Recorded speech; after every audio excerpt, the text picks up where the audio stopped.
আমরা চলে যাই ক্লাসে আর কি। হ্যাঁ, তো তো সেজন্য আমরা গত ক্লাসে বলছিলাম না, যত ধরনের প্রিন্টিং আইটেম প্রিন্ট ডিজাইন করব সেগুলোর জন্য কোন ধরনের ওয়েবসাইটে আমরা চলে যাব, কি বলতে পারবেন? একটা ওয়েবসাইটের নাম বলছিলাম। U printing. আচ্ছা, ইউ প্রিন্টিং, এরকম আরো অনেক ওয়েবসাইট থাকতে পারে। আপনি যেটা ভালো মনে হয় সেটা সেখানে যেতে পারেন আর কি। তো আমি চলে যাই ইউ প্রিন্টিং এ, চলে যাই uprinting.com।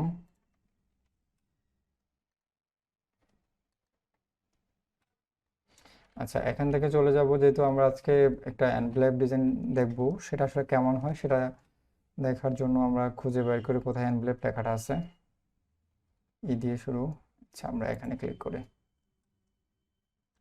ক্লিক করার পর আমরা এগুলো চলে আসবে। দেখেন এনভেলপ কিন্তু অনেক সাইজের হয়ে থাকে, সেটা আমরা সবাই জানি মোটামুটি। যেমন A4 খাম, একটা A4 সাইজের একটা খাম হয়। তারপর হচ্ছে আপনার কি A4 তিনটা ফোল্ডিং করার পর যে খামটা হয় সেটা হয়। তারপর হচ্ছে আবার কিছু এরকম ইয়ের মধ্যে, খামের মধ্যে দেখবেন যে কিছু ধরনের উইন্ডো থাকে। এদিক দিয়ে ছোট করে একটা ইয়ে করা থাকে আর কাটা থাকে, যেগুলো হচ্ছে আপনার নামটা দেখা যায় আর কি। নাম, অ্যাড্রেস এগুলো দেখা যায়। এরকম দেখছেন আপনারা অনেকে খাম। জি স্যার, তো দেখতে পাচ্ছি। এগুলোকে বলা হয় উইন্ডো আর কি, বলা হয় আর কি এগুলোকে। তো বেসিক্যালি আমরা আজকে যেটা করব যেটা হচ্ছে পপুলার, মোস্ট পপুলার, সেটা হচ্ছে এনভেলপ 10 যেটা আছে সেটা। সেটা হচ্ছে স্ট্যান্ডার্ড এবং মোটামুটি সব জায়গায় এটা ইউজ হয় বেশি। ঠিক আছে, তো এটাই দেখাবো আপনাদেরকে। তো বাকিগুলো আপনি চেষ্টা করলেই পারবেন। তবে এটার সাইজ হচ্ছে 4.125 × 9.5 ইঞ্চি। এটা হচ্ছে ব্লেড সহ, বুঝতে পারছেন? এটা সাইজটা হচ্ছে ব্লেড সহ। আপনি যদি এটার ইয়াটা নিতে চান, এই যে টেমপ্লেটটা যেটা বলে আমরা, এই টেমপ্লেট যদি একটু নিচে যাই, আমরা চলে যাই অ্যাডোবি ইলাস্ট্রেটর টেমপ্লেট ডাউনলোড করতে যাচ্ছি। এখানে ক্লিক করলাম। তারপর হচ্ছে আমরা যদি এটাতে ক্লিক করি, তাহলে কি হবে?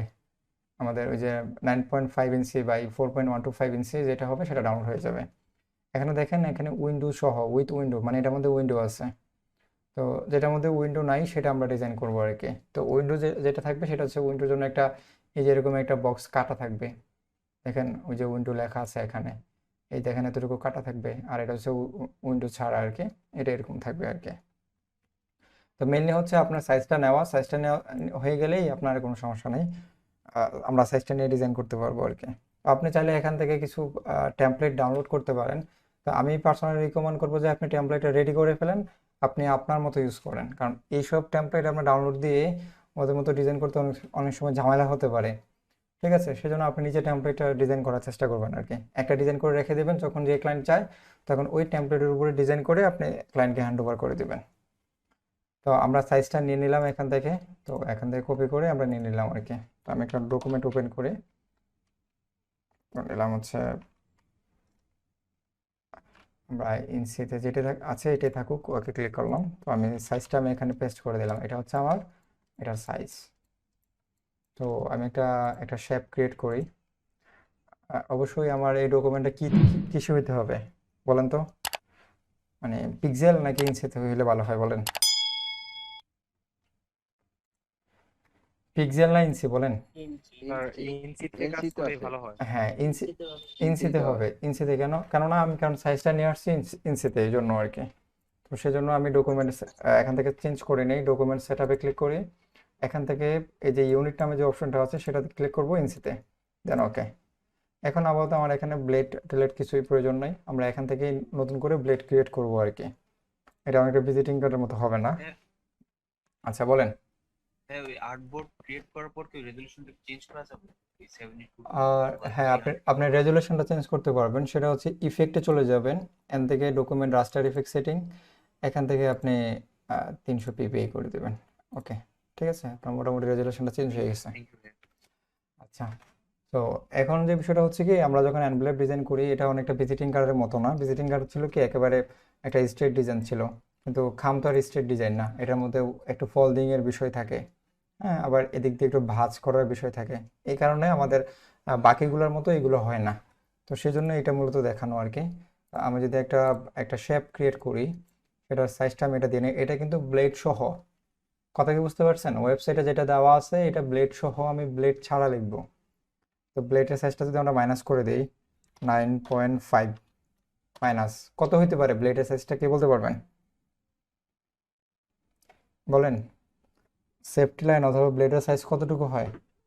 1.125 আচ্ছা 0.125 আমি মাইনাস করে দিলাম, ঠিক আছে 9.5 মাইনাস 0.125। ওকে, আমার এই সাইজটা হচ্ছে অ্যাকচুয়াল সাইজ, এখানে যে শুধুমাত্র 4 হবে। দেন ওকে, তার মানে কি আমি একটা শেপ ক্রিয়েট করে ফেললাম যেটা সাইজ হচ্ছে এটা আর কি। দেন আমি কি করব, এটাকে আমি ইয়ে করে ফেলি, শুধুমাত্র স্ট্রোক কালারে নিয়ে আসি, তাহলে বুঝতে সুবিধা হবে আর কি। আচ্ছা, তারপর যেটা করা লাগবে, আমি উইন্ডো থেকে হচ্ছে ট্রান্সফর্ম নামে একটা অপশন পাবো। এই যে এখানে ট্রান্সফর্ম, শিফট F8 ক্লিক করলেও চলে আসবে। তো ট্রান্সফর্মে ক্লিক করার সাথে সাথে এরকম একটা ডায়লগ বক্স ওপেন হবে। এই যে ট্রান্সফর্ম, এই ট্রান্সফর্ম দিয়ে হচ্ছে আমার সাইজিং রিসাইজিং করার জন্য একটু সহজ হয় আর কি। তো আমি দেখাবো এটা কোন কাজ, আসলে এটা নিয়ে আসবে নাকি ট্রান্সফর্ম। তারপর আমি এই শেপটাকে একটু উপর কপি করে নিয়ে আসি, এতটুকু কপি করে নিলাম। এখন আমি চাচ্ছি এই যে এটার সাইজটা থাকবে কতটুকু, 1 মানে 1.5 ইঞ্চি আর কি, 1.5 ইঞ্চি। তাহলে কি করা লাগবে, এই যে এখানে দেখেন এখানে কিন্তু অনেকগুলো অপশন আছে, এগুলোকে বলা হয় পয়েন্ট। কি পয়েন্ট? Reference point. তো এই রেফারেন্স পয়েন্টের কাজকে আপনি মনে করেন যে এটার সাইজটা একটু কমাতে চাচ্ছেন, মনে করেন আমি হাইট দিলাম হচ্ছে মনে করেন 2 ইঞ্চি। তো এটা রেফারেন্স পয়েন্ট আসলে কি হিসেবে কাজ কাজ করছে দেখেন, এটা রেফারেন্স বলতে যেটাকে সেন্টারে অ্যালাইন হিসেবে কাজ করছে, তাই না? আমি যখন এটা ছোট করলাম তখন কি হয়েছে, এটা মাঝখান থেকে ছোট হয়েছে, তাই না? তো আমি যদি রেফারেন্স পয়েন্টটা যদি একটু নিচে দিয়ে দিই, এই যে নিচের দিকে সেন্টারে থাকবে, তাহলে কি হবে, আমি তো 1.5 ইঞ্চি দিই, কোথায় আসবে, এটা উপর থেকে নিচে চলে আসবে, তাই না? এমনটা না? এতক্ষণ ছিল সেন্টার, ঠিক আছে, সেজন্য কিসের সেন্টার ছিল, এই যে এখান থেকে ভার্টিক্যালি সরি হরিজন্টালি কি ছিল, সেন্টার ছিল, সেজন্য এইদিকে চলে আসছে আর কি। তো সেজন্য আমার যেহেতু বটমে দরকার, সেজন্য আমি বটমটা সিলেক্ট করে নিলাম, বটম দিয়ে বটমের যে রেফারেন্স পয়েন্টটা সেন্টারে যে রেফারেন্স পয়েন্ট সেটা আমি সিলেক্ট করে এখান থেকে আমি 1.5 ইঞ্চি নিয়ে নিলাম। দেন এখান থেকে এটা কপি করে নিয়ে যাই। আচ্ছা, এটা হচ্ছে আমি দিব হচ্ছে মনে করেন এটার থেকে একটু কম দিব, মানে এটা হচ্ছে ফলদিং হবে। ফলদিং তো বুঝেন তাই না? আমি যদি এটাকে নিয়ে আসি একটা কপি করে, তাহলে বুঝতে সুবিধা হবে। ব্যাক পার্ট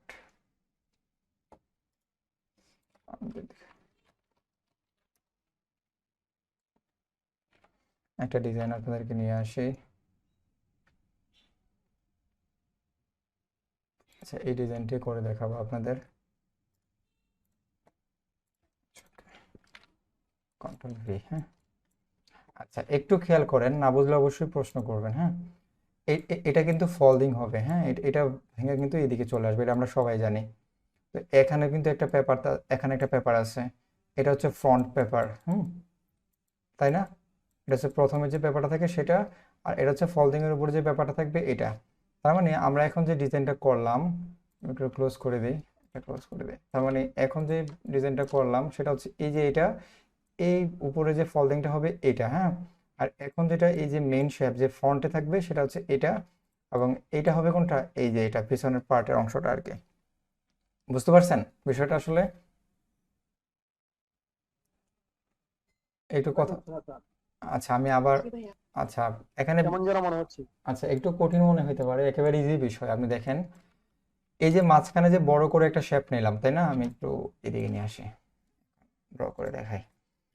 এটা কিসের পার্ট, একটা খামের উপরের পার্ট এটা না, নাকি?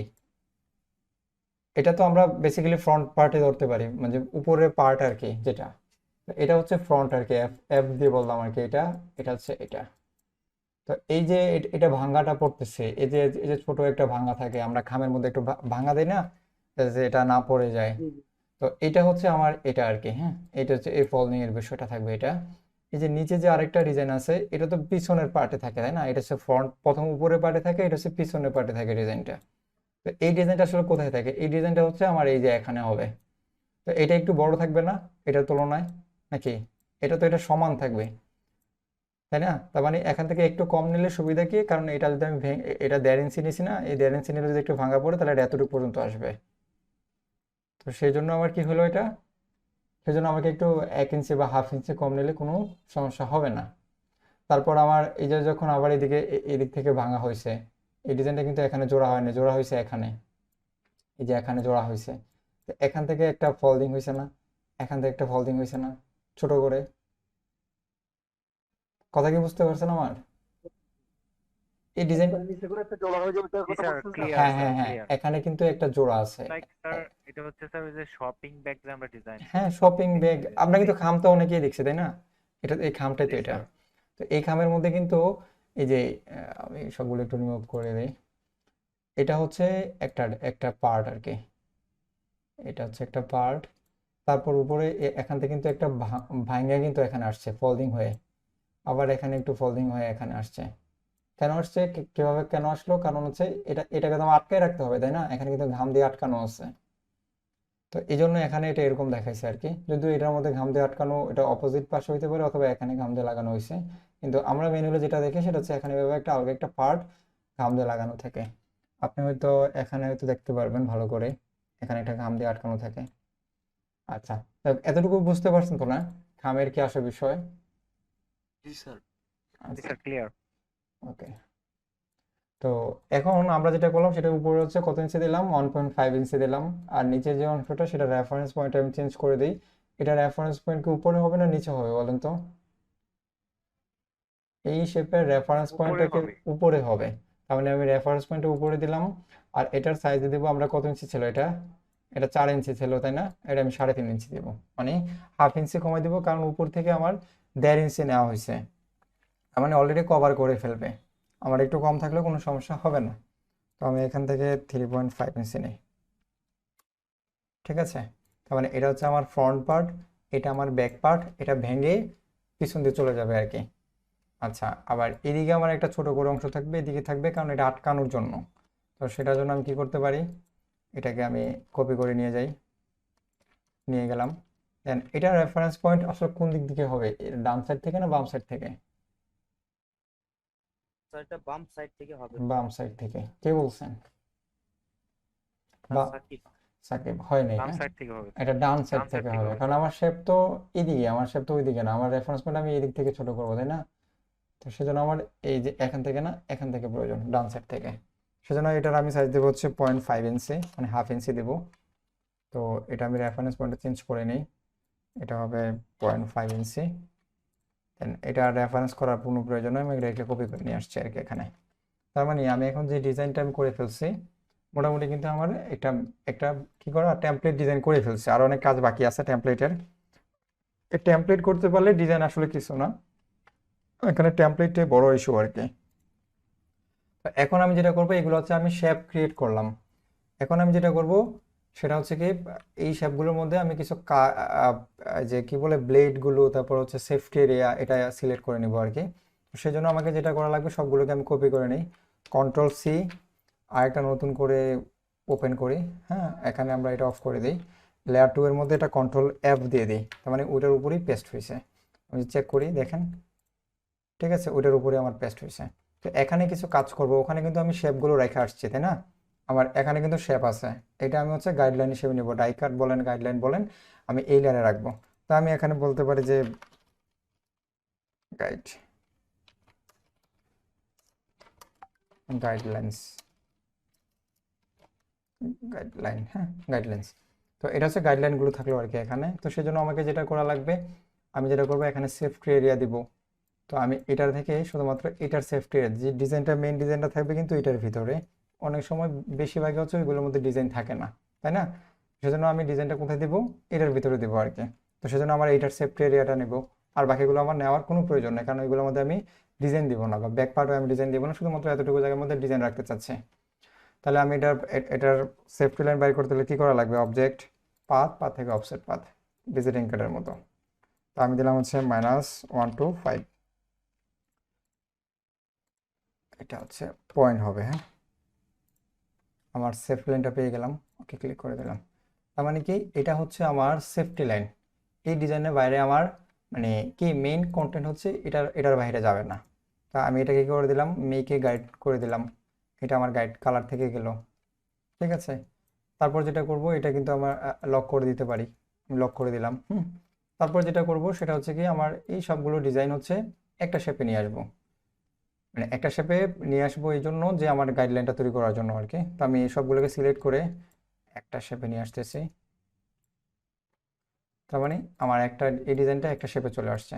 এখন আমি এগুলোকে রাউন্ড করে দিতে চাচ্ছি। অনেক সময় দেখেন না যে এনভেলপ ডিজাইনে একটু রাউন্ড করা থাকে, আমি জাস্ট এটা সিলেক্ট করে আপনি আপনার মন মতো একটু রাউন্ড করে দিতে পারেন, বেশি রাউন্ড করার প্রয়োজন নাই। আপনি চাইলে এখান থেকে একটা নির্দিষ্ট পরিমাণ কর্নার আপনি দিতে পারেন, কতটুকু রাউন্ড করতে চাচ্ছেন বা কর্নারটা রেডিয়াস করতে চাচ্ছেন আর কি। তো বেসিক্যালি আমি হাতেই করে ফেলছি 0.90 আর কি 9। আচ্ছা, তো এতটুকু থাকলে আমার এনাফ। তো এটা আমার কিসের এরিয়া কে বলতে পারবেন? এই এরিয়াটা আমার কিসের এরিয়া? পেপার এরিয়া, পেপার, কাগজের এরিয়া। কাগজের এরিয়া বলতে কি কি বুঝাইছেন একটু বলেন, একটু একটু ঠিক করে বলেন, আর একটু এক্সপ্লেন করে বলেন আর কি। স্যার এই পুরোটাই হবে হচ্ছে ওইটুকু কাগজ ভাঁজ স্যার, করা পেপার। হবে, মানে গাম দিয়ে লাগানো হবে। যেটা ফোল্ডিং হবে। আচ্ছা, ফোল্ডিং তো পুরোটাই হবে তাই না?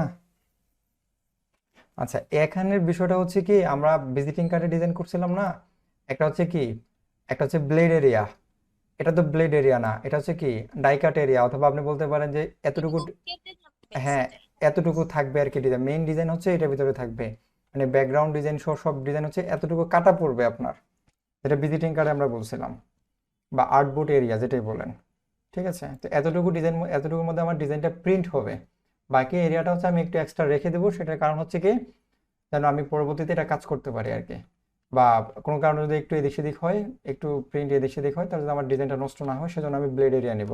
তো এখন আমি এটা থেকে ব্লেড এরিয়াটা নিতে চাচ্ছি। তাহলে অবজেক্ট, পাথ, পাথ থেকে অফসেট পাথ। তো আমি একটু ওপেন করে নিই, অবশ্যই মাইনাস হবে না, কারণ ব্লেড জানি আমরা একটু বেশি থাকে। এটা হচ্ছে আমার বাইরের যে অংশটা, সেটা হচ্ছে আমার ব্লেড এরিয়া। দেন হচ্ছে আমি ওকে ক্লিক করে দিলাম। তার মানে কি, এই ডিজাইনটা হচ্ছে আমার ব্লেড এরিয়া, এই এরিয়ার মধ্যে আমার ডিজাইন ব্যাকগ্রাউন্ড থাকবে, আর এই এরিয়ার মধ্যে হচ্ছে আমার মেইন ডিজাইন থাকবে, আর এই সেফটি লাইনের ভিতরে হচ্ছে আমার কি থাকবে, মেইন কন্টেন্ট থাকবে, লোগো বলেন, নাম্বার বলেন, হ্যাঁ এগুলো থাকবে। আপনি চাইলে এটারও এরিয়ার মধ্যে আপনি দিয়ে সেফটি লাইন দিয়ে এটার মধ্যেও ডিজাইন করতে পারেন, কোনো সমস্যা নেই। তবে আমরা বেসিক্যালি যে এনভেলপগুলো দেখি, সেগুলো কিন্তু মেইন এখানে ডিজাইনটা থাকে আর কি। ঠিক আছে, তো মোটামুটি আমরা বুঝে ফেলছি। তার মানে এটা আমি একটা একটা কপি করে রাখবো, Ctrl+C, Ctrl+F। এখানে দুইটা কপি হয়েছে, হ্যাঁ এখানে দুইটা, একটা নিলাম, আরেকটা আছে। তো আমি একটা কি করলাম, গাইড করে ফেললাম, আর একটা গাইড প্রয়োজন, আরেকটা থেকে যাক, এটা আমি কাজ করব পরবর্তীতে। আর গাইডগুলো অবশ্যই আমি লক করে দিলাম। ঠিক আছে, তার মানে এই যে এরিয়াটা, এটা আমার প্রয়োজন নেই, এটাও আমি গাইড করে দিই, জাস্ট বোঝার জন্য আর কি, এতটুকু আমার ডিজাইন থাকবে আর কি। তার মানে এটা হচ্ছে আমার ডিজাইন থাকবে, এটা হচ্ছে আমার কাট এরিয়া, কাটিং এরিয়া বা আর্টবোর্ড এরিয়া যেটাই বলেন, সেফ এরিয়া, হ্যাঁ। আর এটা হচ্ছে কি, এটা হচ্ছে আমার ব্লেড এরিয়া আর কি, আমার ব্লেড এরিয়া পর্যন্ত আমার ডিজাইনটা থাকবে। এটা হচ্ছে মেনলি বিষয়। আচ্ছা, এখন আমরা ডিজাইনিংয়ে চলে যাই। আমাদের পার্ট এখানে শুধুমাত্র একটা শেপ আমি এখানে রাখছি, বাকিগুলো লক করা আছে। আমার এটার কাজ শেষ, আমি এটা লক করে দিলাম, এটা আবার থাকুক। এবার আমি এটা ওপেন করি। এখন সবগুলো ডিজাইন আমি একটা ফিল কালার দিয়ে দিই, এই যে লাস্টেরটা বাদে, হ্যাঁ এই লাস্টের কালারটা বাদে আমি ফিল কালার দিয়ে দিই। ঠিক আছে, সবগুলো কালার আমি দিয়ে ফেলছি। দেখেন এখানে একটা শেপ, পাঁচটা যেগুলো নিয়েছিলাম, এটা একটা শেপ, এটা শেপ, এটা, এটা শেপ, তাই না? এখন আমি চাচ্ছি যে আমার ব্লেড এরিয়ার মধ্যে ডিজাইনগুলো থাকবে, তাই না? তো আমি জাস্ট এগুলো একটু বড় করে দিই, এগুলো আমার দরকার নেই, একটু বড় করে দিলাম। সাইজটা অবশ্যই মাথায় রাখবেন, এটা আমি বাকিগুলো কেটে দিব, মানে ব্লেড এরিয়ার পরে যেগুলো ডিজাইন থাকবে সেগুলো কাটা পড়বে আর কি। এটাকে আমি একটু বড় করে দিলাম, এটাকে দিক থেকে বড় করে দিলাম, এদিক থেকে বড় করে দিলাম। ঠিক আছে, বড় করার পর আমাকে যেটা করা লাগবে, আমি যে কালারগুলো একটু চেঞ্জ করে দিই, তাহলে বুঝতে সুবিধা হবে মনে হয় নাকি। একটু অপাসিটি কমাই দিই। আচ্ছা ঠিক আছে, একটু অপাসিটি কমাই দিলাম। এখন আমি যেটা করব, এই সবগুলোকে সিলেক্ট করব। এর মধ্যে কিন্তু আমার মাঝখানে যে ব্লেড এরিয়াটা ছিল, সেটা কিন্তু স্টক কালারে রয়ে গেছে এখনো। এখন যে বাড়তি অংশটুকু, সেগুলো আমি ডিলিট করে দিই। কিবোর্ডে অল্ট কি চেপে এটা ডিলিট, এটা ডিলিট, এটা ডিলিট, এটা ডিলিট। তার মানে আমার ডিজাইন কিন্তু এখন রয়ে গেছে, মানে আমার এই রাউন্ডগুলো বের করার জন্য আমার এটা করতে হয়েছে। কথা কি বুঝতে পারছেন? তার মানে দেখেন আমার ডিজাইনটা কিন্তু এখন এতটুকু হয়ে গেছে। তার মানে এই যে বাড়তি অংশটুকু আমার কিন্তু একটা শেপের মধ্যে থাকবে, মানে এখান থেকে আমার ফোল্ডিং হবে। আমি সবগুলো কালার দিয়ে ফেলি, এখান থেকে এটা বাদ দিয়ে দিই। ঠিক আছে, তো এটা হচ্ছে আমার মেনলি বিষয় আর কি। এখন চাইলে আপনি যে এখানে দুইটা শেপ ছিল না, এই একটা শেপ আপনি চাইলে এটা যেটা ছিল, এটা আপনি চাইলে ডিলিট করে দিতে পারেন, এটা আমার প্রয়োজন নাই। আর শেপ বিল্ডার দিয়ে কাটার পরে স্যার এটা থাকলো কিভাবে? আমার তো চলে যায় স্যার, একবারে মাইনাস হয়ে যায়, আচ্ছা, ডিলিট হয়ে যায়। মাইনাস হওয়ার কোনো অপশন নাই, কারণ আপনি তাহলে শেপ বিল্ডারের কাজটা আপনি বুঝেন নাই ভালো করে। কারণ আমি একটা শেপ এখানে নিলাম, নেওয়ার পর আমি যদি এখানে রাখলাম, রাখার পর আমি এখানে একটা শেপ নিলাম। এই দুটো শেপ থেকে আমি যদি এখানে ক্লিক করি, পুরোটা যাবে কেন? আমার শুধু এতটুকু শেপ চলে যাবে। এখানে এই শেপটা চলে গেছে। আবার এখানে ক্লিক করবো, এটা চলে যাবে। ঠিক আছে? তো এটা কিন্তু ফার্স্ট ক্লাসে বা সেকেন্ড ক্লাসে মনে বলছিলাম, তৃতীয় ক্লাসে শেপ পিলার টুলসের কাজ। তো যাই হোক, এটা হওয়ার পর আমি যেটা করবো, এখন আমার ডিজাইনের মোটামুটি কাজ হয়ে গেছে। এখন জাস্ট আমি আমার ডিজাইনের কালারগুলো দিয়ে ডিজাইনটা করে ফেলবো, আর কিছু না। এখানে এখানে ফোল্ডিং এর উপরে যে কালারটা আছে সেটা কালার হবে অবশ্যই, আমি এই কালারটা নিচ্ছি আপাতত, যেটা আছে এটাই। তারপর এখান থেকে আমি এটা হচ্ছে হোয়াইট কালার নিব, কিন্তু এটার মধ্যে হচ্ছে আমি সিএমওয়াইকে থেকে অবশ্যই কালার মোড সিএমওয়াইকে করে নেবেন। হ্যাঁ, আমি 8GB দিয়ে ওপেন করে ফেলছি, এটা বাই ডিফল্ট যেটা ছিল ওটাতে ওপেন করে ফেলছি। অবশ্যই সিএমওয়াইকে মোডে এটা নেওয়ার চেষ্টা করবেন, হ্যাঁ, নাহলে হবে না। তারপরে এটা আমি 10% দিয়ে দিলাম আর কি, বোঝার জন্য। এটাও 10%। এটা হচ্ছে আমার ফোল্ডিং হবে আর কি, হ্যাঁ। তারপর এখানে হচ্ছে আপনার মেন ডিজাইনটা আসবে। এখানে আমি এটা হোয়াইট কালার দিতে পারি, অথবা এখানে যে কালারটা আছে সেটা আমরা প্রোভাইড করতে পারি আর কি। আচ্ছা, তো এখান থেকে আমরা এই কালারটা নিয়ে নিলাম। এখন আমার ডিজাইনটা থাকবে এই যে, এখন এই ডিজাইনটা নিব। এই ডিজাইনটা হচ্ছে কোথায় থাকবে? এই যে ফুল এতটুকু জুড়ে কিন্তু থাকবে এই ডিজাইনটা। এটা কিন্তু ভাঙা পড়বে, হ্যাঁ, এই সেটটা কিন্তু ভাঙা পড়ে যাবে। তো এই জন্য আমাকে যেটা করা লাগবে, আমি একটা শেপ ডিজাইন করি। এই ডিজাইনটা এখানে করে নিয়ে আসি। এখানে একটা শেপ একটু লম্বা নিলাম, একটা নিলাম একটু মোটা হবে, সেটা একটু উপরে নিয়ে যাই, এবং সেটা নিলাম, এটা না, এটাই নেই, এখানে নিলাম আর কি। হুম, এই তিনটা শেপ হচ্ছে আমি একটু ডিভাইড করে ফেলি। এখান থেকে ট্রান্সফর্ম যেটা ছিল, যে অ্যালাইন থেকে ডিস্ট্রিবিউট স্পেস করে নিলাম। আমার এখানে অ্যালাইন টু সিলেকশন করতে হবে। ঠিক আছে, হয়ে গেল। এটার কালার অবশ্যই আমি এটা দিতে চাচ্ছি, এটা দিয়ে নিলাম। তারপরে হচ্ছে এটাকে গ্রুপ করে নিলাম। হ্যাঁ, মোটামুটি কিন্তু আমার কাজ শেষ। এখন জাস্ট এটাকে একটা কাজ করব, সেটা হচ্ছে একটু বাঁকা করে দেব। বাঁকাটা করার জন্য আমরা যেটা জানি, এই যে এখান থেকেই একটা আছে শেয়ার টুল। হ্যাঁ, শেয়ার টুলে ক্লিক করবেন। আগে অবজেক্টটাকে সিলেক্ট করে নিতে হবে, দেন শেয়ার টুলে ক্লিক করে নিলাম। এখান থেকে আমার যতটুকু বাঁকা করা দরকার আপনি জাস্ট ড্র্যাগ করে নিয়ে আসেন, একটু বাঁকা হয়ে যাবে। যতটুকু মনে করেন যে আপনার পারফেক্ট আছে, দেন ওকে কেটে পড়েন। আপনি চাইলে এটা যদি একটু মোটা মনে হয়, একটু একটু মোটা করে দিতে পারেন। যাই হোক, দেন এই ডিজাইনটা আমি এখানে বসাবো। তার পাক্কা করলেন কোন টুল দিয়ে? এটা হচ্ছে শেয়ার টুল। হ্যাঁ, শেয়ার টুল দিয়ে ধরে আপনি যেদিকে ঘুরাবেন সেদিকে বাঁকা হবে আর কি, বুঝতে পারছেন? একটু ট্রাই করলেই হবে, একেবারে ইজি একটা টুলসের কাজ। তো এটা এটা ছিল এরকম প্রায়। আমার ডিজাইনটা অবশ্যই এখানে এরকম থাকবে আর কি। আর একটু একটু চাপাই দিই, যদি মনে করেন আরেকটু বাঁকা করা লাগতে পারে, তাহলে আরেকবার ধরে এটাকে একটু বাঁকা করে দেবেন। ওকে, একটু চাপাই দেওয়া লাগলে একটু চাপাই দিবেন, মানে যতটুকু মনে হয় আপনার কাছে পারফেক্ট আর কি।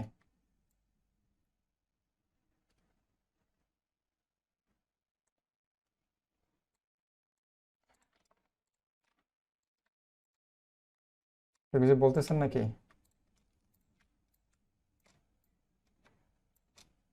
Okay. আচ্ছা, এখন আমি যেটা করব সেটা হচ্ছে আমরা একটু একটু উপরে নিয়ে নিই, কারণ হচ্ছে এখানে অনেকগুলো বিষয় থাকে। কারণ আপনার কাটা পড়বে কিন্তু কতটুকু পর্যন্ত, এই যে এতটুকু পর্যন্ত কিন্তু কেটে ফেলতে হবে, তাই না? তো সেজন্য আমি এটা কালারটা একটু চেঞ্জ করে রাখি, তাহলে বুঝতে সুবিধা হয় আর কি। তো সেজন্য আমি এটা সিলেক্ট করে নিলাম, আর এটা সিলেক্ট করে নিলাম। এখন যে বাড়তি যে অংশগুলো সেগুলো ডিলিট করে দেবো, এটা আমার প্রয়োজন নেই। এতটুকু অংশ আমার প্রয়োজন নয়, এতটুকু থাকবে। অবশ্যই ডিজাইন এতটুকু থাকা লাগবে। এখান থেকে এটা কেটে দিলাম। তার মানে ডিজাইন আমার কতটুকু রয়ে গেল, এতটুকু। আপনি চাইলে এটাকে ওই যে ক্লিপিং মাস্কও করতে পারেন, কোনো সমস্যা নেই, কিন্তু আমার প্রয়োজন নেই, এটা একেবারে কেটে ফেলাই দিছি আর কি। এখন আমি এটা কালারটা এখানে দিয়ে দিই, এই আর কি। তারপর কি কি থাকে, একটা কোম্পানির লোগো থাকে, নাম থাকে, কি কি থাকে, এগুলো থাকে, তাই না? তো সেগুলো যদি আমরা লিখে ফেলি, মনে করেন যে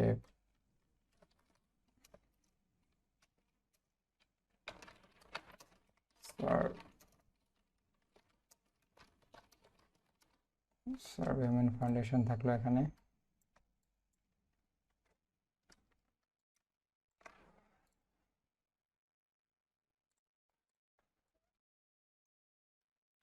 একটু মোটা করে দিলাম, সেমি বোল্ড।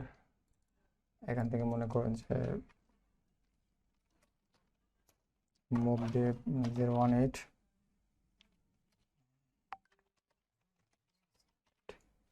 ঠিক আছে, একটা নাম্বার দিয়ে দিলাম। তারপর কি থাকে, ইমেল থাকে,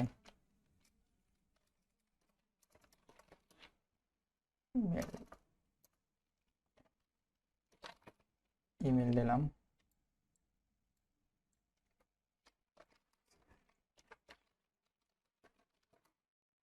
email.com দিয়ে দিলাম। এটা আমি জাস্ট এক্সাম্পল দিয়ে দেখাচ্ছি, আপনারা এখানে আইকন ইউজ করতে পারেন, আপনার যেটা মনে হচ্ছে সেটা ইউজ করতে পারে। তারপর কি দিতে পারি বলেন, অ্যাড্রেসের নিচে আরেকটা জিনিস আসে, সেটা হচ্ছে কি ওয়েব রাইট।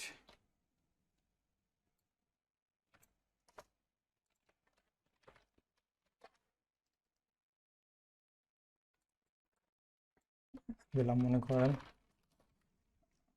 ঢাকা 1000 বাংলাদেশ। সবগুলোকে আমি অ্যালাইন করে নিই। তারপর এখান থেকে হচ্ছে আর একটু বড় হবে, হ্যাঁ, একটু বড় করে দিলাম। দেন এখান থেকে আমি ডিস্ট্রিবিউট করে নিলাম। আপনি চাইলে এটা কালার দিতে পারেন, যদি এটা কোম্পানির ব্র্যান্ড কালার হয়ে থাকে, অথবা কালো রাখতে পারেন, কোনো সমস্যা নেই। আমি কন্ট্রোল জি দিয়ে গ্রুপ করে নিলাম। এবার এই লেখাটা হচ্ছে আমি এখানে ছোট করে বসাই দেবো আর কি।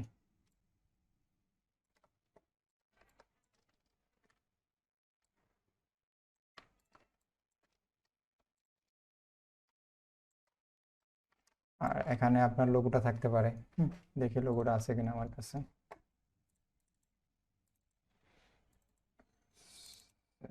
এর যে লোগোটা আছে,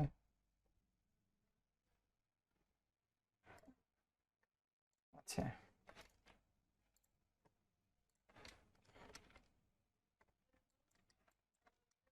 এখান থেকে আমি এটা পেস্ট করে দিলাম।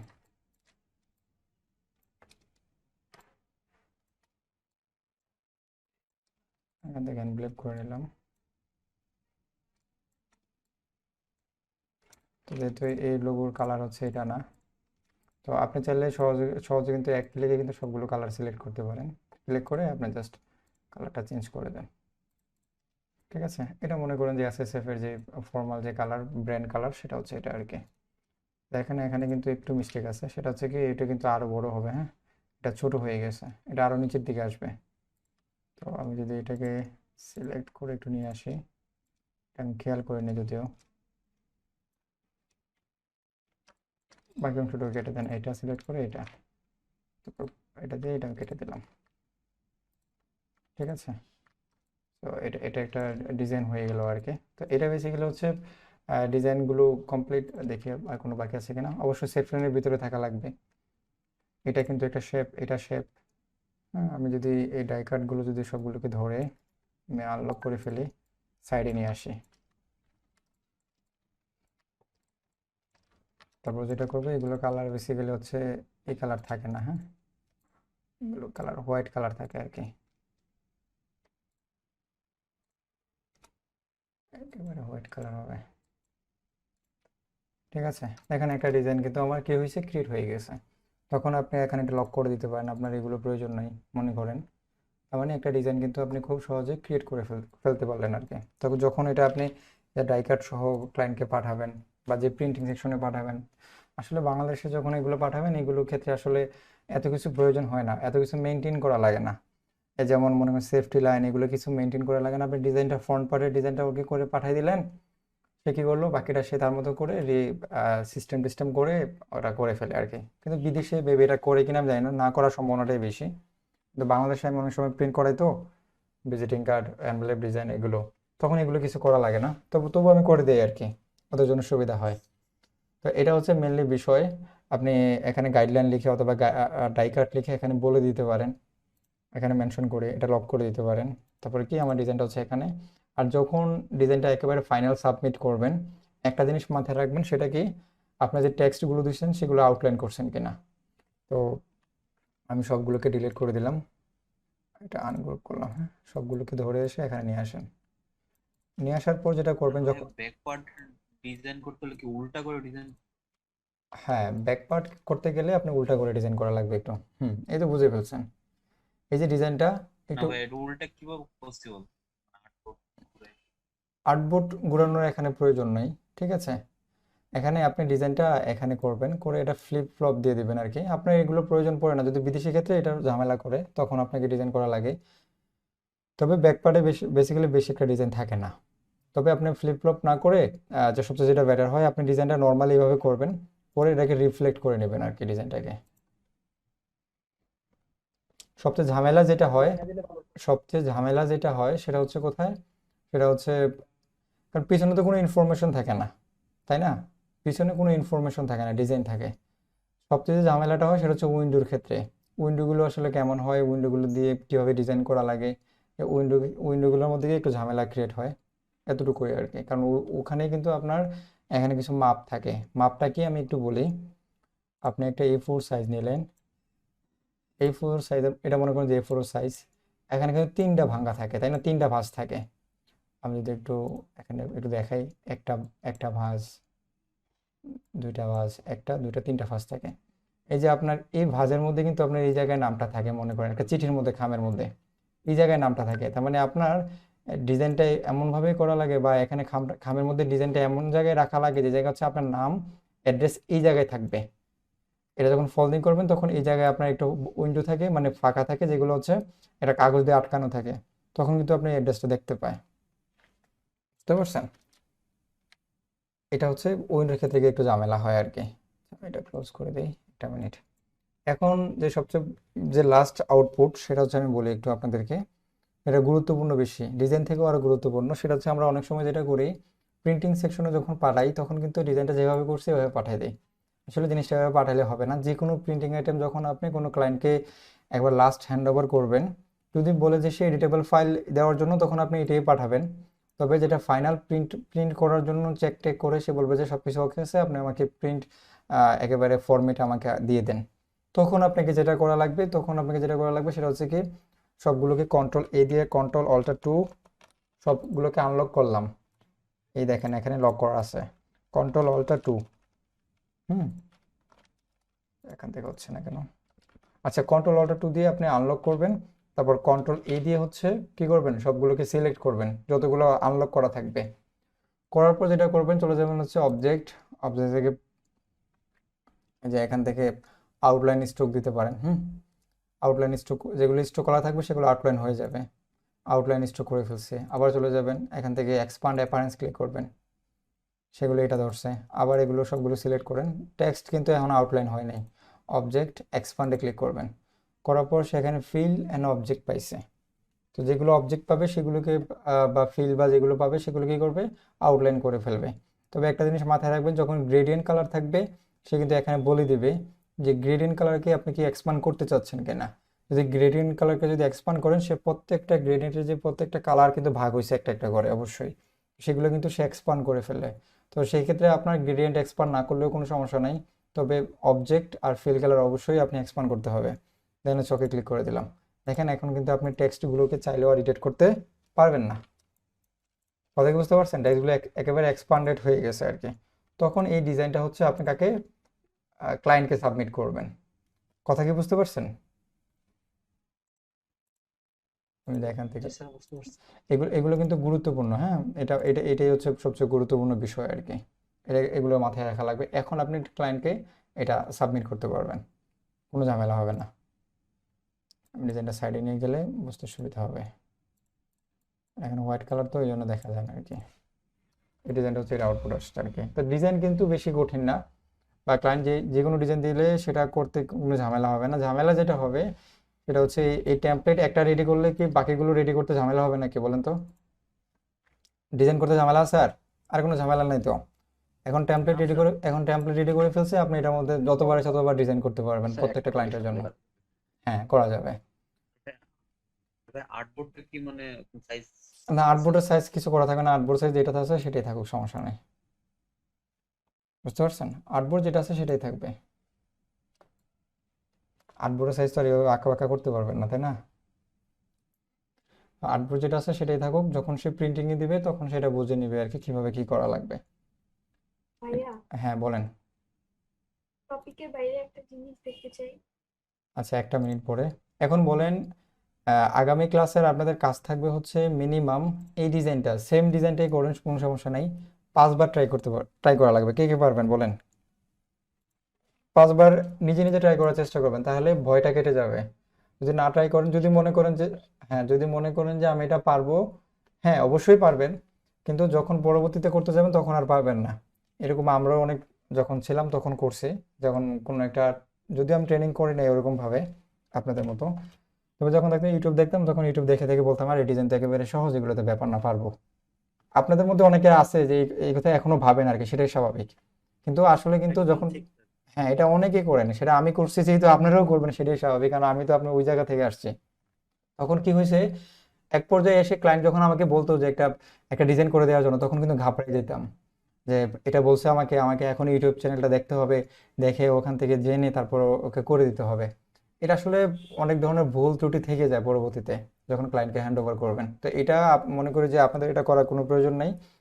এইটাই মিনিমাম, একেবারে ইজি ডিজাইনটাই আপনি এই টেমপ্লেটটা 5বার ডিজাইন করেন, বাকিগুলোও কনসেপ্টে চলে আসবে, কোনো সমস্যা হবে না। তো যারা হচ্ছে প্রিন্টিং আইটেম নিয়ে কাজ করতে চান তাদের কিন্তু এই ঝামেলাগুলো একটু বেশি থাকবে। তবে আমি মনে করি যে একজন ডিজাইনার হিসেবে এই প্রিন্টিং টেমপ্লেট কাজ করাটা সবচেয়ে উত্তম। কেন উত্তম? আর একটা যে আছে আপনার ওই স্কোয়ার টাইপের, মানে তিন কোণা ভাবে বাস হয়। হুম হুম, 3 কোণা টাইপের হলে এটা এটা রাউন্ড হয়ে যাবে, এটা এটা আরো বড় হবে, এটা বড় হয়ে এটা ত্রিভুজ টাইপের হয়ে যাবে, তারপর রাউন্ড হয়ে যাবে আর কি। সেটা আপনি একটু দেখলেই বুঝতে পারবেন। আগে এটা ট্রাই করেন কয়েকবার করে, ইজিটা বুঝেন। ওইগুলো কমপ্লেক্স আসলে দেয় না ক্লায়েন্ট বেশি একটা, এইগুলোই ঝামেলা করে আর কি, এগুলোই দেয় বেশি ক্লায়েন্ট। এ পর্যন্ত যাই কয়েকটা ক্লায়েন্ট পাইছি প্রিন্ট টেমপ্লেটের, সেগুলো যদিও অর্ডারে আসে নাই, ওদের থেকে মনে করেন যে ওদের সাথে পরিচয় হয়েছে, তখন বলছে যে আমার তো এনভেলপ ডিজাইন লাগবে, বিজনেস স্টেশনারি ডিজাইন লাগবে, তখন এগুলো করে দিছে। আপনারা কতটুকু পিছিয়ে থাকতে পারেন দেখেন কি হয় আসলে। ব্র্যান্ড আইডেন্টি বুক, হ্যাঁ জাস্ট এরকম দেখেন কি হয় আসলে। এই যে অনেকে খেয়াল এইগুলো দেখছিলেন মেবি, আমি চলে যাই হচ্ছে বিহেন্সে গেলে আপনাদেরকে ভালো একটা দেখাতে পারবো। বিহেন্স,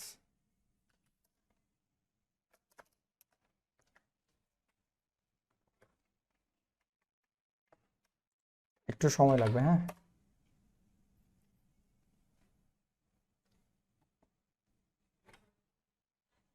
এটা এটা মনে আছে, এটার মধ্যে অনেক কিছু।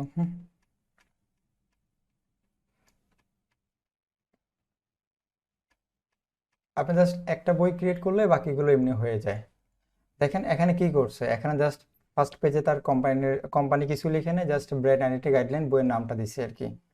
তারপর দ্বিতীয় পেজে চলে যাই, এখানে কিছু ব্রিফ লিখে দিছে যে কোন কোন ফাইল অ্যাকসেপ্টেবল, কি কি আসে বিষয়, অ্যান্ড ওভারভিউ। মানে জাস্ট একটা পেজ, যতগুলো পেজ বাড়ে ততগুলো ভালো আর কি। দেখেন এখানে সে একটা কি করলো, যে সে বলে দিছে কোন পেজ থেকে কতটুকু আসলে কোন কোন বিষয় নিয়ে আলোচনা করা হয়েছে, টেবিল অফ কন্টেন্ট আর কি। তো এখানে লোগো নিয়ে আলোচনা করছে 1 থেকে 13 পেজ পর্যন্ত, টাইপোগ্রাফি নিয়ে আলোচনা করছে 14 থেকে 17। আসলে অত বড় পেজ প্রয়োজন হয় না, সর্বোচ্চ 10-9 পেজ হলে ক্লায়েন্ট হ্যাপি হয়ে যায়, আর কিছু লাগে না। তো তারপর দেখেন এখানে কি করলো, ফার্স্ট একটা পেজ শুধু লোগো নিয়ে আলোচনা করে, শুধু লোগো লিখেই, তারপর যে এই দেখেন এখানে লোগোটা একটা লোগো স্যাম্পল দেখাইলো। দ্বিতীয় লোগো হচ্ছে মিনিং, সে মিনিং বুঝালো যে এটা কেন ইউজ করা হয়েছে, এটা কেন ইউজ করলো, এটা কেন ইউজ করলো, সবগুলো এক্সপ্লেন করে দিছে। তো এখানে পার্সন, হ্যাঁ এগুলো কিন্তু একটা করে এক্সপ্লেন করার চেষ্টা করছে। দ্বিতীয় পেজে চলে যাই, কনস্ট্রাকশন আসলে কিভাবে বিল্ড করা হয়েছে কনস্ট্রাকশন ডিজাইনটা, সেটা একটা এক্সাম্পল দিয়ে একটা পেজ ক্রিয়েট করছে।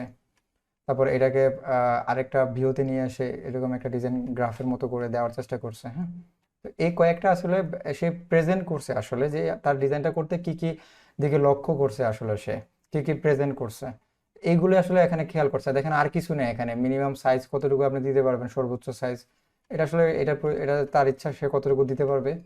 তবে সে বলে দিচ্ছে আর কি এতটুকু সাইজের বেশি সাইজ নেওয়া যাবে না আর কি, মিনিমাম সাইজ এতটুকু। তারপর হচ্ছে আপনার প্লেসমেন্ট কোথায় কোথায় প্লেস করতে পারবেন সেগুলো কয়েকটা ইয়ে দিয়ে দিল। তারপর এখানে কোন কোন কালারগুলো দেখেন, কালার ভেরিয়েশন আপনাদেরকে দেখাইছিলাম না, ওই যে কালার ভার্সন বলেন ভেরিয়েশন বলেন, লোগোর ক্ষেত্রে দেখাইছিলাম, মনে আছে? জি স্যার, এই ভার্সন মনে আছে। এই ভার্সনটা কিন্তু এখানে বলে দিয়েছে যে এখানে হোয়াইট কালারের উপরে যদি কোনো পিছনে যদি হোয়াইট কালার থাকে তাহলে আপনি ফুল কালারের ভার্সনটা ইউজ করবেন। যখন আপনার এই কালারটা ইউজ করবেন তখন আপনার লেখার কালারটা চেঞ্জ করে ফেলবেন। এইটাই কিন্তু আমি যেটা দেখাই দিছি, এই পেজটা পুরোটা কিন্তু এটাই দেখাইছে এখানে, যেটা ভার্সন করে আপনাদের ক্লায়েন্টকে দিবেন, অবশ্যই দিবেন। কিন্তু এই বইয়ের মধ্যে আসলে এইগুলোই রিপ্রেজেন্ট করা হয়েছে, ভালো করে দেখেন। এবং কি কি করা যাবে কি কি করা যাবে না, এগুলো হচ্ছে করা যাবে, এগুলো হচ্ছে কি কি করা যাবে না। এখানে চাইলে কেউ ওই যে স্টিচ করতে পারবে না, আপনাদের কিন্তু বারবার বলছে কোনো ডিজাইন হতে পারে, কোনো লেখা হতে পারে, সেটা স্টিচ করা যাবে না, টেনে লম্বা করা যাবে না। এটা হচ্ছে এই বিষয়টা, এটা বলে দিছে। এটা এখানে আউটলাইন করা যাবে না, দেখেন। তারপর এখানে কি বলছে, ডিরেক্টলি কোনো কালারের উপরে এই ডিজাইনটা ডিরেক্টলি দেওয়া যাবে না, খারাপ দেখা যাবে। এভাবে ড্রপ শেড ইউজ করা যাবে না। এখানে কি বলছে, গ্রেডিয়েন্ট কালার এটা ইউজ করলে বাজে দেখা যায়, সেগুলো কিন্তু বলে দিয়েছে, সে কিন্তু বলে দিছে এগুলো। তো এগুলো কিন্তু আপনাকে বুঝতে হবে। তো কিন্তু আপনি এগুলো কিন্তু জানেন, তখন আপনি কিন্তু জাস্ট এগুলো বলে দেবেন যে এগুলো এগুলো করতে পারবেন না। তো এরকম একটা ডিজাইন ক্রিয়েট করে আপনি তাকে, তারপর টাইপোগ্রাফি আসবে, টাইপোগ্রাফি আসলে কোন কোন ফন্ট আপনি ইউজ করছেন সেখানে বলে দিবেন। এই যে পপেন্স নামে যে ফন্ট আছে সেটা ইউজ করছে, এবং এটার অক্ষরগুলো A থেকে Z পর্যন্ত 0 থেকে 9, এবং যে চিহ্নগুলো আছে সেগুলো বলে দিছে এখানে। তো এইগুলো জাস্ট রিপ্রেজেন্ট করে দিছে, একটা বই ক্রিয়েট করে দিছে। এখানে কি মনে হচ্ছে কোনো কমপ্লেক্স কিছু আছে যে ডিজাইন করতে আমার ঝামেলা আছে? কে বলতে পারবেন? শুধুমাত্র না জানার, হ্যাঁ সহজ। এগুলো কি কাজে লাগাই? একটু মানে ক্লায়েন্টের কোনো কাজে লাগে না, ক্লায়েন্টের ডকুমেন্টারি হিসেবে রেখে দেয় আর কি, বুঝতে পারছেন? তো ক্লায়েন্ট যদি বুঝতে, ওনারা কি আলাদাভাবে এটা তৈরি করে নেয় নাকি আমাদের মানে লোগোর সাথে দিতে হয়? এটা আলাদাভাবে করে নেয়। এটা আপনি ক্লায়েন্টকে অফার করতে পারেন, যদি কেউ ক্লায়েন্ট না বুঝে তাকে একটা অফার, একটা স্যাম্পল, মনে করে যে অন্য কোম্পানির স্যাম্পলটা আপনি ডিজাইন করে রাখছেন, তাকে এটা পাঠাইতে পারেন যে আমার, সে সে আপনাকে জিজ্ঞেস করতেই পারে, যেহেতু আপনি ডিজাইনার হিসেবে না জানা থাকতে পারে 2 বছর পরে আমি জানছি, সেই ক্ষেত্রে ক্লায়েন্ট তো নাও জানতে পারে, সেটাই স্বাভাবিক। তো তাহলে কি হলো আপনার, ক্লায়েন্ট যখন জানবে না তখন বলবেন যে আমি একটা ব্র্যান্ড আইডেন্টিটি ডিজাইন, সেটা খুবই গুরুত্বপূর্ণ, আপনি চাইলে এটা নিতে পারেন, গাইডলাইন বুক বইটা। তখন বললো যে, সে বললো যে কি ডিজাইন, এটা আমাকে বুঝে নেই। ঠিক আছে স্যার, আমি আপনাকে একটা সেন্ড করতেছি, আপনি এটা চেক করতে পারেন। তখন আপনি একটা সিম্পল আপনাকে সেন্ড করলেন, সে দেখে বললো যে না এটা ঠিক আছে, আমাকে একটা করে দিতে পারেন। তখন আপনি অবশ্যই তাকে এক্সপ্লেন করতে হবে যে এটা আসলে কোন কোন কাজে আসে, কেন ইউজ করবেন, এগুলো একটু বাড়াইয়া বলবেন, বুঝতে পারছেন না? একটু চাপা টাপা মারতে হবে, হ্যাঁ, সুন্দর করে, তাইলে হয়ে যাবে। চাপা মারতে পারেন কে বলেন আপনাদের মধ্যে? স্যার আমি পারি না স্যার, হয় না, হয় না, না? আচ্ছা না আসে না। আচ্ছা শিখালে পারবো। আচ্ছা, আমি তো চাপা স্যার মারতে আপনি পারি একটু না। শিখেন, অন্য যারা করে নাকি একটু বেশি পারে। এগুলোর মিনিমাম প্রাইস কেমন?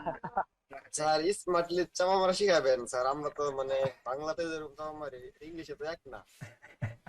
আচ্ছা আচ্ছা, বলবেন যে এটা আপনার ব্রেনকে একবার আকাশে তুলে দিবে, হ্যাঁ, এভাবে বলবেন। মানে আকাশে তুলে নামাবে কিনা সেটা আপনি বলবেন না, আকাশে তুলে দেবে এতটুকু বলবেন। আচ্ছা যাই হোক, তারপর চলে আসি, দেখেন এখানে কোন কোন কালার আসলে ইউজ করা হয়েছে সে এখানে মেনশন করে দিছে, কালার কোড করে বলে দিছে। এখানে হচ্ছে RGB কালার কোড বলে দিছে, CMYK কালার কোড বলে দিছে, তারপর হচ্ছে হেক্সা যে কোড আছে যেটা হ্যাশট্যাগ দিয়ে হয় সেটাও বলে দিছে এখানে। তো আমরা এই জন্যই বলি যে দুই তিনটা কালার নিলে, 2টা কালারের বেশি নয়, 3টা কালারের বেশি নয়, 2টা হলে ভালো হয় আর কি, বিষয়টা এমন। তো এই জন্যই বলি, কারণ আপনি যখন কালার প্লেটটা থেকে সামারাইজ করতে যাবেন, বলতে যাবেন, এক্সপ্লেন করতে যাবেন, তখন কি হবে, এতগুলো কালার কোড যখন একবারে ফুল পেজের কালার দেখাবেন তখন ঝামেলা হবে। দেখেন এখানে আর কিছু নেই, আর কিছু পাবেন না এখানে, এই কয়েকটা ডিজাইনে পাবেন, এগুলো দিয়ে সে অনেক বড় করে ফেলছে। যদিও আমি ভাবছিলাম হয়তো আরো ডিটেলে অনেক কিছু লিখছে, কিন্তু আমি যেটা করছিলাম, আমি হয়তো একটা পেজের মধ্যে অনেকগুলো ডিজাইন নিয়ে আসছি আর কি, মানে অনেকগুলো পেজ নিয়ে আসছি ওনার মতো করে। তো শুধুমাত্র না জানার কারণে এগুলোর প্রাইস কিন্তু হাই হয়, এগুলোর এক একটা বইয়ের প্রাইস হয়, এগুলো পেজের উপর ডিপেন্ড করে কত পেজের হবে। যে এক থেকে কত, সর্বনিম্ন 6 থেকে 7 পেজ হলে বেটার, আর সর্বোচ্চ অ্যাভারেজে থাকে হচ্ছে 14 থেকে 15 পেজ বা 12 পেজ থাকে। তো আমি যেটা দিয়েছিলাম 10-12 পেজ আর কি। তো এটা শুধুমাত্র 10-12 পেজের প্রাইস হয়ে যায় আপনার কত, 50 থেকে শুরু হয়, সর্বনিম্ন 150, 200, 300 পর্যন্ত যায়। তো এই জিনিসটা অনেকে জানে না যে ফাইবারে সেল হয় শুধুমাত্র এগুলোর লঘু সহ ব্র্যান্ড আইডেন্টি $300 সেল হয়, লঘু সহ ব্র্যান্ড আইডেন্টি গাইডলাইন যেগুলো আর কি। তো লঘুর মূল্য যদি হয় মনে করেন $30 সর্বনিম্ন, তাহলে কি ব্র্যান্ড আইডেন্টি গাইডলাইন দাম হয় $70, তাহলে $100। এটা প্রিমিয়াম ভার্সন আরেকটু বেশি হয়, বুঝতে পারছেন? কারণ ওখানে তো গিগ তো 3টা ভেরিয়েন্টে কাজ করে, তাই না? স্ট্যান্ডার্ড, বেসিক, তারপর প্রিমিয়াম। তো এই 3টা ভেরিয়েন্টের আপনার প্রাইসগুলো আপনি আপ ডাউন করতে পারেন আর কি, এটা আর কি। তো এটা শুধুমাত্র এটা না জানার কারণে অনেক সময় ক্লায়েন্ট আপনাদেরকে বলে আপনি দিতে পারেন না। আর যখন একটা লোগো ক্লায়েন্ট পেয়ে ফেলবেন, ডিরেক্টলি আর কোনো দেরি করবেন না, সাবমিট করার পরে তাকে এটা অফার করবেন। করার পর সে যদি খুশি মনে নিয়ে নেয়, তাহলে তার পরবর্তীতে অফার করবেন বিজনেস স্টেশনারি ডিজাইন। আর বিজনেস স্টেশনারি ডিজাইন তো আমরা মোটামুটি সবাই জানি যে হচ্ছে কি business card design, envelope design, letter head design, এগুলো হচ্ছে বিজনেস স্টেশনারি ডিজাইন আর কি মধ্যে পড়ে। এটা হচ্ছে বিষয়, এটা যদি আপনি পার্সোনালি করেন আর কি। তো বিশেষ করে হচ্ছে আমি এটা শিখলাম কোথা থেকে, ওই যে স্প্যানিশ একটা ক্লায়েন্ট থেকে। যাওয়ার পর এই পর্যন্ত পরবর্তীতে তিনটা স্প্যানিশ ক্লায়েন্টকেই আমি অফার করছি, এবং তিনজনেই আমাকে এটা মানে আমাকে মানে রাজি হয়েছে আর কি, যে হ্যাঁ ঠিক আছে, এটা প্রয়োজন আছে। তো একজনে জানে নাই ব্র্যান্ড আইডেন্টিটি আসলে কি, তারপর তবুও পরবর্তীতে ওর সাথে খুব ভালো সম্পর্ক হয়েছে। মোটামুটি আমার freelancer.com থেকে 4-5টা ক্লায়েন্টের সাথে মোট ভালো সম্পর্ক আছে, এবং হোয়াটসঅ্যাপে প্রায় সময় কথা হয় আর কি। যেমন দেখাই, এখানে আছে কিনা দেখি, স্প্যানিশ কই, ফাজলামো হয় অনেক, ঠিক আছে। এটা হচ্ছে একটা ক্লায়েন্ট আর কি, সে অনেক কাজ করে ফাটাইছে, কিন্তু এটা এই জন্য ওনার কথাটা বেশি মনে থাকে আর কি। হ্যাঁ, তো আমার প্রচুর কাজ করাইছিল, পেমেন্ট করছে।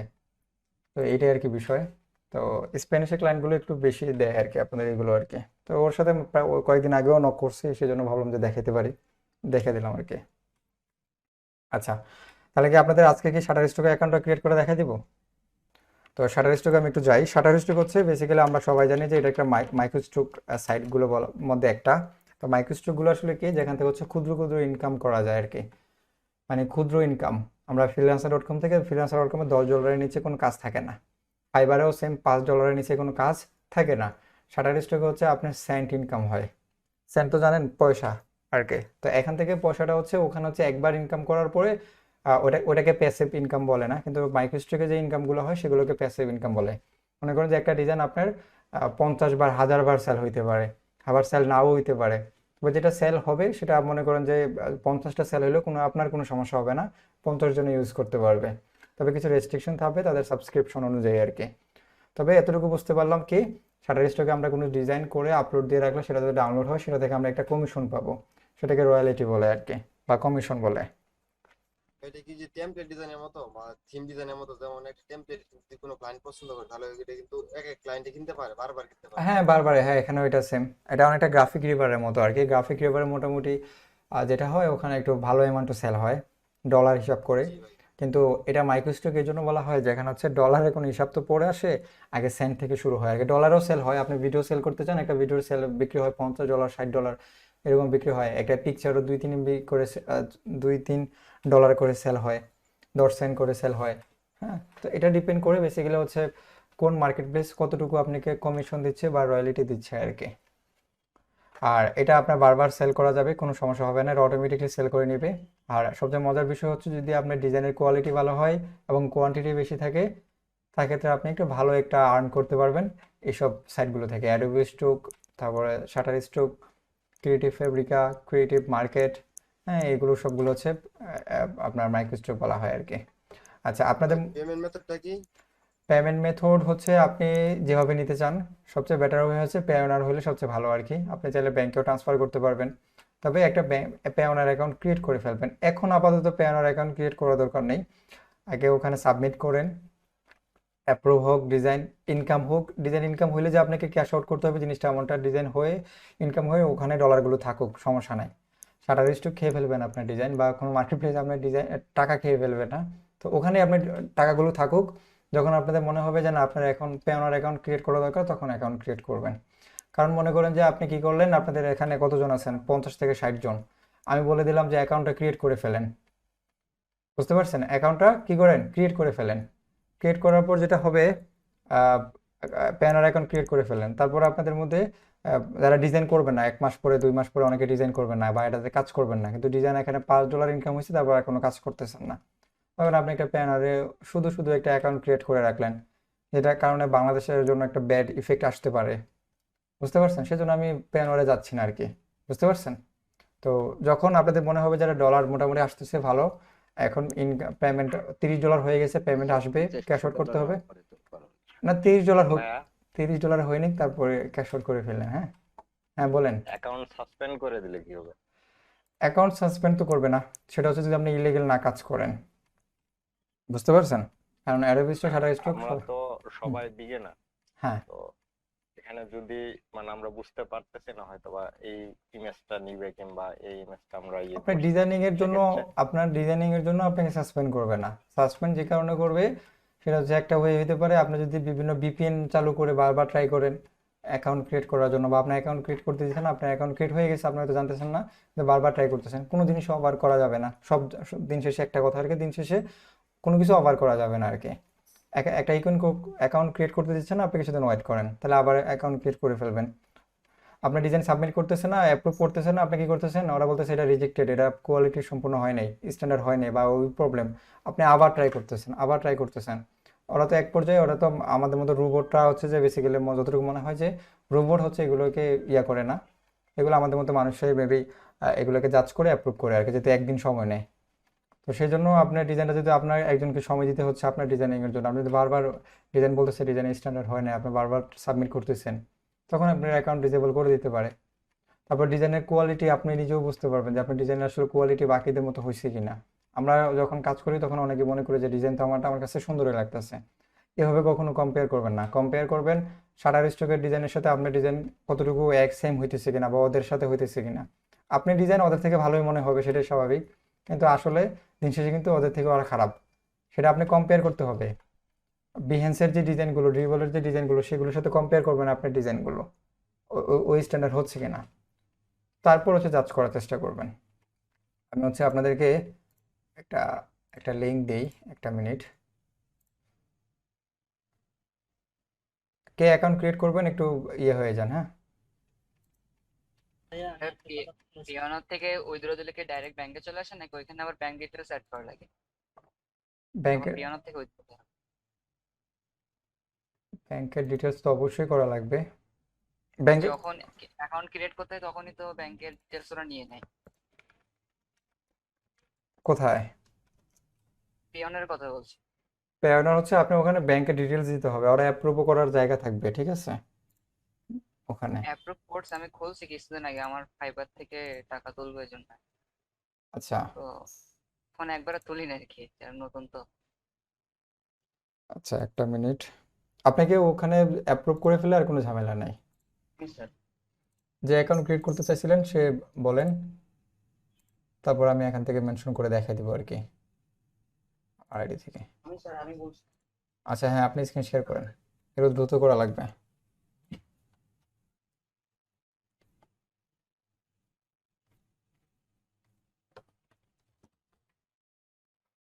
স্যার হইছে স্যার। হ্যাঁ শেয়ার হয়েছে। আপনাকে আমি একটা লিঙ্ক দিছিলাম, লিঙ্কটাতে গেছিলেন? ওটাতে গেলে চলবে, সমস্যা নাই। এখান থেকে সাইন আপ, হ্যাঁ চ্যাট বক্সে সাইন আপে ক্লিক করেন।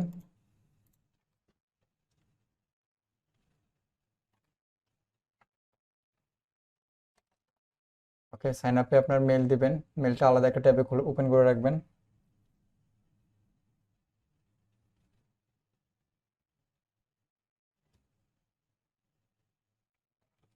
আচ্ছা সবাই একটু মনোযোগ সহকারে দেখেন, হ্যাঁ কোথায় কি হচ্ছে না হচ্ছে একটু মনোযোগ সহকারে সবাই দেখেন, হয়তো 5-10 মিনিট লাগবে, বেশি না। আর একটা মেল দিয়ে কি সব মানে মার্কেট প্লেসে করা যাবে অ্যাকাউন্ট?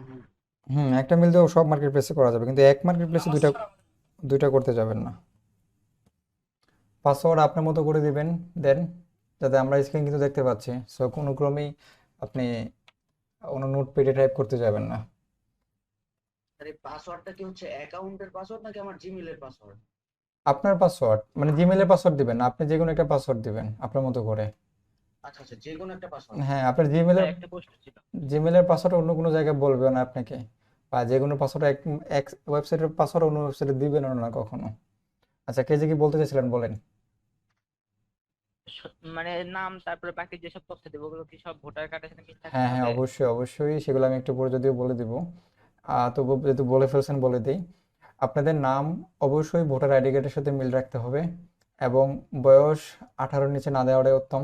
হুম, যাদের 18 আছে আর কি, তাদের নিচে না দেওয়া উত্তম। যদি যাদের মনে করেন যে ভোটার আইডি কার্ড নাই, তারা হচ্ছে তার আব্বু আম্মুর দিয়ে অ্যাকাউন্ট ক্রিয়েট করতে পারেন, যেটা আমি ফার্স্ট তৈরি করছিলাম। আমার আমার আব্বু আম্মুর আইডি দিয়ে হচ্ছে, আব্বুর আইডি দিয়ে হচ্ছে অ্যাকাউন্ট ক্রিয়েট করছিলাম আর কি। তখন আমার ভোটার আইডি কার্ড ছিল না আর কি। সো এটা করতে পারেন, পরবর্তীতে আসলে চেঞ্জ করা যায় না, তখন নতুন করে আবার এখন কাজ করতেছি নিজের প্রোফাইল দিয়ে আর কি। ওকে, দেন সেভ পাসওয়ার্ড দেন, সেভ দিয়ে রেখে দিতে পারেন। আচ্ছা, তো আপনাকে অ্যাকাউন্ট কি লগ ইন হয়েছে? কিছু বলছে আপনাকে? কিছু তো মনে হয়েছে। লগ ইন দেন দেখি তো। লগ ইন দেন। আপনি কোথায় গিয়ে ক্রিয়েট করছেন?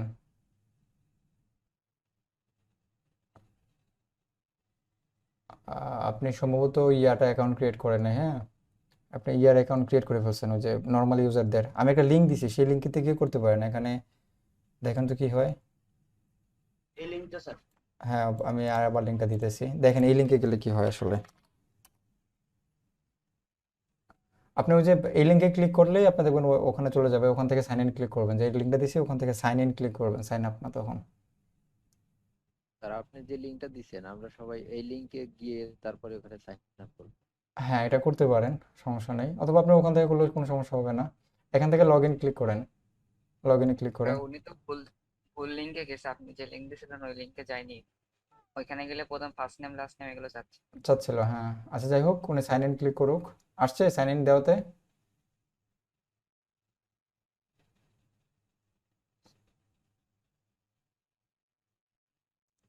আপনি আসেন, কোথায় ক্লিক করতেছেন, কি করতেছেন? স্যার লিঙ্কটা পাবো কোথায় আপনার? আমি লিঙ্ক তো চ্যাট বক্সে এই দিছি চ্যাট না স্যার। বক্সে দিয়ে দিছি। আচ্ছা, আপনি তাহলে অন্য অন্য অন্য একজন অ্যাকাউন্ট ক্রিয়েট করেন। আমি একটু দ্রুত বলে দিই, কারণ অনেকে বোরিং ফিল করবেন। আচ্ছা, ওকে, দেন সাইন আপে ক্লিক করেন।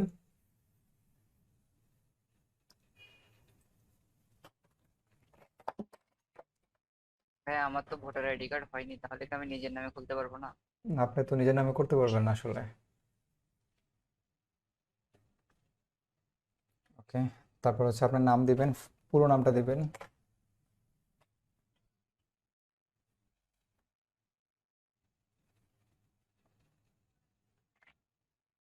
আচ্ছা, নিচের নামটা হচ্ছে আপনি যদি মনে করেন যে অনেক সময় থাকে না যে কেউ তার নিজের নাম দিতে চায় না, তখন ওটা দিতে চায়, সেটা দিতে পারবেন আর কি, নিচে যে নামটা আর কি। তবে যেটা আছে এটা থাকলে কোনো সমস্যা হবে না।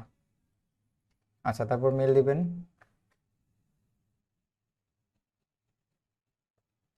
এখানে মেল না, ওখানে নামটাই থাকবে, ওখানেও নামটা থাকবে। ঠিক ভাইয়া, বুঝতে পারছি। হ্যাঁ, আচ্ছা আচ্ছা।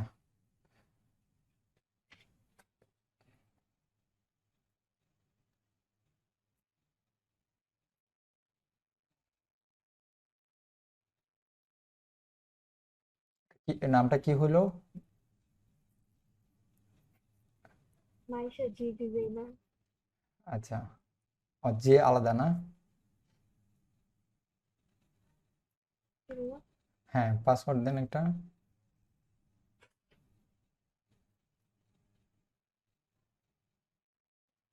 আপনার নামটা দেখে আমাদের ইয়ার কথা মনে হয়ে গেছে আর কি। আমরা যখন ডিপ্লোমা লাইন শেষ করছিলাম না, তখন যখনও শেষ করিনি ডিপ্লোমা, তখন সরি লাস্ট সেমিস্টারে ছিলাম আর কি, 4th ইয়ারের।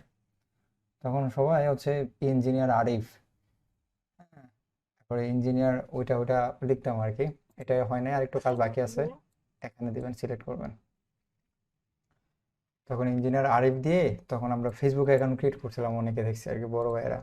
বলছে ইঞ্জিনিয়ার, আচ্ছা ঠিক আছে, তাইলে আমি না না না, ওটা ওটা থাকুক, ওটা থাকুক, ওটা সমস্যা নেই, ওটা থাকুক। ওইটা বলতেছি না, ওইটা মনে পড়ছে সেজন্য শেয়ার করতেছি আর কি।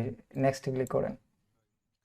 আচ্ছা আপনি তো ইঞ্জিনিয়ার হওয়ার আগে দিচ্ছেন আর উনি তো ডিজাইন হওয়ার পরে না, আমি তো এখনো দিই নাই, এখনো তো ইঞ্জিনিয়ার বলে না। ইঞ্জিনিয়ার উপাধি পাইতে গেলে আপনার আইইউবির মেম্বার ইয়া হইতে হয়, যেটা সরকারিভাবে, ঠিক আছে, ওটা মেম্বারশিপ থাকা লাগে। আর বিএসসি করলেও সেটা ইঞ্জিনিয়ার উপাধি পায় না। আপনি চলে যাবেন আপনার মেইলে।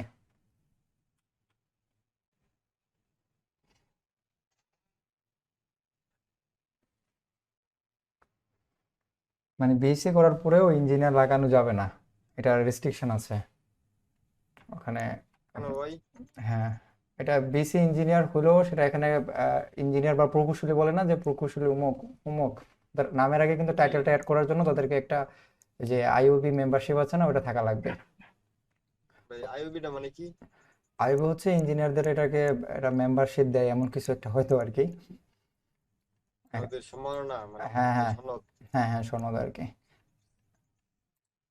ওকে, এখান থেকে হচ্ছে আপনি কোথায় ভেরিফাই কোথায়, এই যে এখানে ক্লিক করেন, please click here to verify your mail.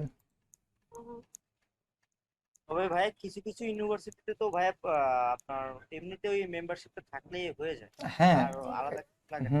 যেমন বিশেষ করে সিএসসি ডিপার্টমেন্ট এটা থাকে, যেমন ইলেকট্রিক্যাল হ্যাঁ, হ্যাঁ। মেকানিক্যাল ওটা থাকে না সহজে ওই মেম্বারশিপ। হ্যাঁ নেক্সট, হ্যাঁ অবশ্যই নেক্সট। আবার আপনি কিছু কোন কিছু ডিপার্টমেন্টে ইউনিভার্সিটি পড়াশোনা থেকে করতেন? পিএইচডি করার পরে আলাদাভাবে ওইখানে যায় এক্সাম দেওয়া এক্সাম দিতে হয়, হ্যাঁ। এই মেম্বারশিপটা পাওয়ার জন্য। এই জন্য তো অনেকে দেখে মেম্বারশিপ দেখে আছে কিনা তারপর ভর্তি হয় আর কি। আচ্ছা, তারপর আপনার এখানে অ্যাড্রেস দিবেন।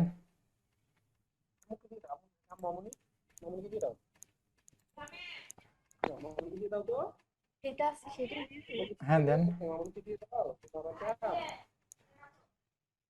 ওকে, ভাইয়া আমারটা তো এত কিছু দেই নাই, না ওখানে আপনি ভিতরে গিয়েও চেঞ্জ করতে পারবেন, কোনো সমস্যা হবে না, হ্যাঁ। আচ্ছা, কান্ট্রি ঠিক আছে, বরিশাল ঠিক আছে। আর এটা আপনার স্টেট বা জেলা কোনটা, এটা এখানে লিখে দেবেন। এই জেলাটা এখানে লিখবেন, স্টেটে হচ্ছে জেলা। অ্যাড্রেসগুলো কি এনআইডি অনুযায়ী দিতে হবে নাকি? হ্যাঁ হ্যাঁ, এনআরআই অনুসারে দিতে হবে। স্টেট অথবা এটা হবে আপনার জেলা আর কি।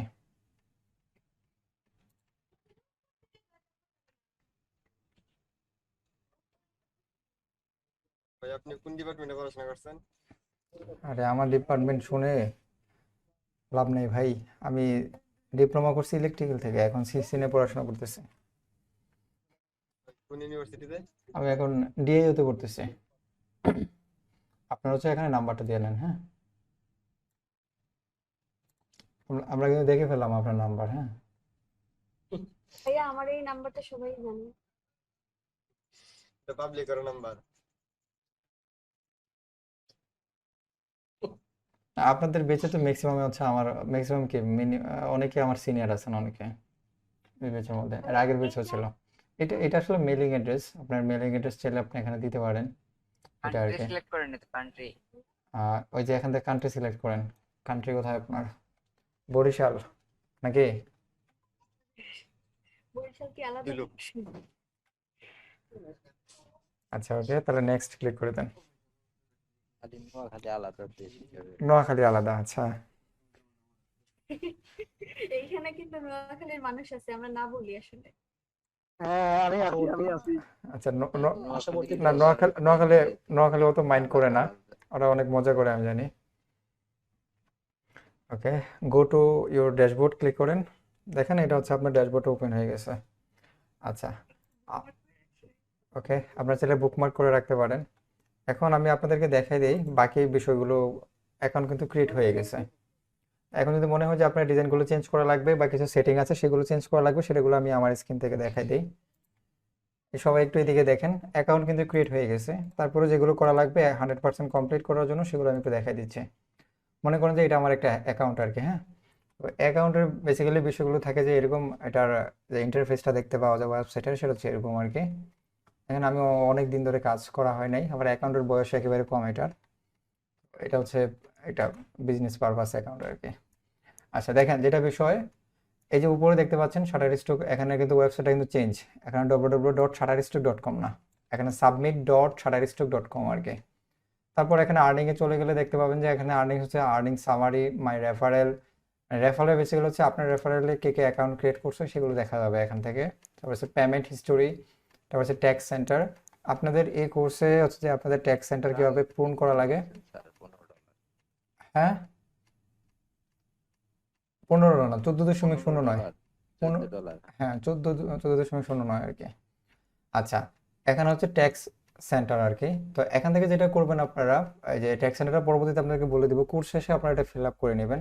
কারণ কোর্সের মধ্যে রাখি না, এখানে সময়ের বিষয় থাকে অনেক কিছু, সেজন্য আর কি। তো আমি দেখাই দিব, বলে দিব কিভাবে করা লাগবে, এগুলো বিষয় থাকে। তারপর হচ্ছে পোর্টফোলিওতে আপনি কি কি পাবেন, আপলোড পাবেন, সাবমিট কন্টেন্ট পাবেন, পেন্ডিং কন্টেন্ট, মানে আপলোড করতে চাইলে এখান থেকে আপলোড করতে পারবেন, অথবা এখানে ক্লিক করলেও আপনি আপলোড করতে পারবেন। তারপর এখান থেকে ক্যাটালগ ম্যানেজার আমরা জানি, ক্যাটালগ ম্যানেজার বলতে যেটা বুঝি আর কি, আপনি লোগো নিয়ে কাজ করতেছেন, ওই লোগোগুলো একটা ক্যাটালগের মধ্যে রাখলেন বা ক্যাটাগরির মধ্যে রাখলেন, এটাকে বুঝাইছে ক্যাটালগ ম্যানেজার। সাবমিট কন্টেন্ট মানে আপলোড করার পর আপনি সাবমিট করবেন, সেই সাবমিটটা পেন্ডিংয়ে থাকবে। এই যে সাবমিট কন্টেন্ট একটা থাকবে আর পেন্ডিং, যখন আপনি সাবমিট করে ফেলবেন তখন কিন্তু সে একটু সময় নেবে পেন্ডিং করার জন্য আর কি, আসলে অ্যাপ্রুভ হবে কি হবে না। তারপর এখান থেকে রিভিউর মাধ্যমে জানাই দিবে আপনার ডিজাইন অ্যাপ্রুভ কি হয়েছে না অ্যাপ্রুভ হয় নাই, কী কারণে অ্যাপ্রুভ হবে না সেগুলোর রিজন একটা দেখাই দিবে। এগুলি বিষয় এখান থেকে, এগুলো বেশি একটা প্রয়োজন পড়ে না, এখান থেকে এদিকে প্রয়োজন পড়ে না, বাকিগুলো নিচের দিকে প্রয়োজন হয়। এগুলো বেশি একটা, এখান থেকে টপ পারফরমেন্স দিয়ে আপনি কোন কোন ডিজাইনগুলো টপ পারফরমেন্স করছে সেগুলো খুঁজে বের করতে পারবেন। কন্ট্রিবিউটর ব্লগ সাইটগুলো এখান থেকে দেখতে পারবেন। আর এখান থেকে ওই যে আপলোড সেন্টার আপলোড সবগুলো একই বিষয়।